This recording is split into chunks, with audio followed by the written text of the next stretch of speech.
अयोध्यापति महाराज दशरथ के दरबार में यथोचित आसन पर गुरु वशिष्ठ, मंत्रीगण और दरबारीगण बैठे थे। अयोध्या नरेश ने गुरु वशिष्ठ से कहा, हे गुरुदेव, जीवन तो क्षण भंगुर है और मैं वृद्धावस्था की ओर अग्रसर होते जा रहा हूँ। राम, भरत, लक्ष्मण और शत्रुघ्न चारों ही राजकुमार अब वयस्क भी हो चुके हैं। मेरी इच्छा है कि इस शरीर को त्यागने के पहले राजकुमारों का विवाह देख लूं। अतः आपसे निवेदन है, इन राजकुमारों के लिए योग्य कन्याओं की खोज करवाएं। महाराज दशरथ की बात पूरी होते ही द्वारपाल ने ऋषि विश्वामित्र के आगमन की सूचना दी।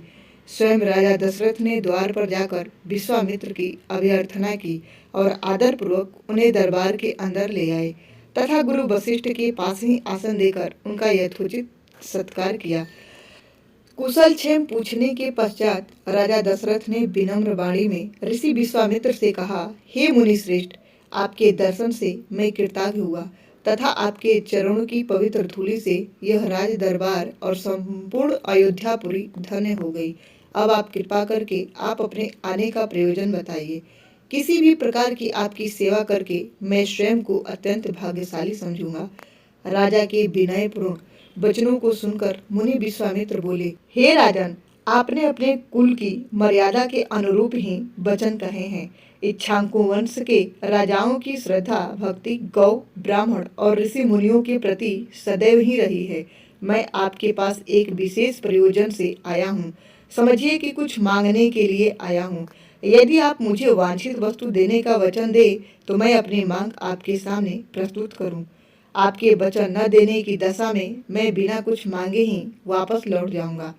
महाराज दशरथ ने कहा, हे महर्षि, आप निसंकोच अपनी मांग रखें। संपूर्ण विश्व जानता है कि रघुकुल के राजाओं का वचन ही उनकी प्रतिज्ञा होती है। आप मांग तो मैं अपना शीश काट कर भी आपके चरणों में रख सकता हूँ। उनके इन वचनों से आश्वस्त ऋषि विश्वामित्र बोले, राजन, मैं अपने आश्रम में एक यज्ञ कर रहा हूँ। इस यज्ञ की पूर्णाहुति के समय मारीच और सुबाहु नाम की दो राक्षस आकर रक्त, मांस आदि अपवित्र वस्तुएं यज्ञ वेदी में फेंक देते हैं। इस प्रकार यज्ञ पूर्ण नहीं हो पाता।